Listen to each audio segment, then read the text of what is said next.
बुद्धि द्वारा बनाए हुए प्रकाशमान रास्तों की रक्षा कर। बुद्धिमानों ने बुद्धि से रास्तों को बनाया है मनुष्य, तो उनकी रक्षा कर।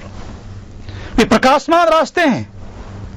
बुद्धिमानों द्वारा बनाए हुए रास्ते अंधकारपूर्ण नहीं हैं, उन पर प्रकाश पाया जाता है।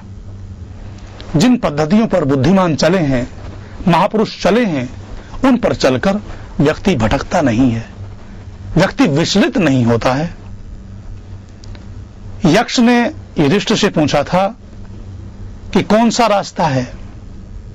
युधिष्ठिर कहते हैं, महाजनो गता ये न सपंथा। जिस रास्ते से महापुरुष गए हैं वही रास्ता है, क्योंकि उस रास्ते पर व्यक्ति चलते हुए भटकता नहीं है। महापुरुषों ने समाज और राष्ट्र के कल्याण के लिए सदग्रंथों का निर्माण किया।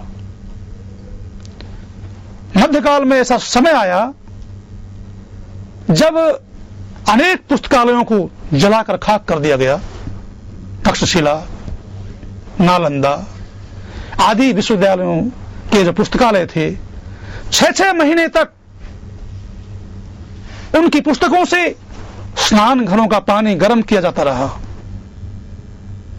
क्या ऐसे लोगों को जो प्रकाशमान रास्तों को नष्ट करते हैं, जिन ग्रंथों के द्वारा प्रकाश दिया जाता है, उन ग्रंथों को जो नष्ट करते हैं, क्या उन्हें मनुष्य कहा जाएगा? नहीं नहीं, मनुष्य बनने का ये रास्ता नहीं है।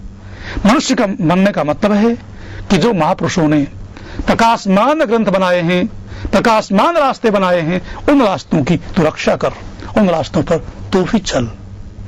उन प्रकाशमान रास्तों को, उन रास्तों पर बताए हुए सदग्रंथों में बताए हुए उपदेशों को अपने जीवन में धारण कर।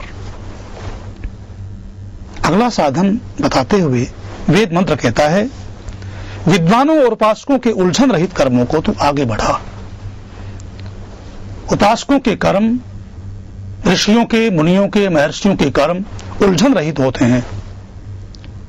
व्यक्ति उन कार्यों को करते हुए कभी उलझन में नहीं पड़ता। वेद कहता है कि तू इस प्रकार का कर्म करता हुआ इन कर्मों की वृद्धि कर।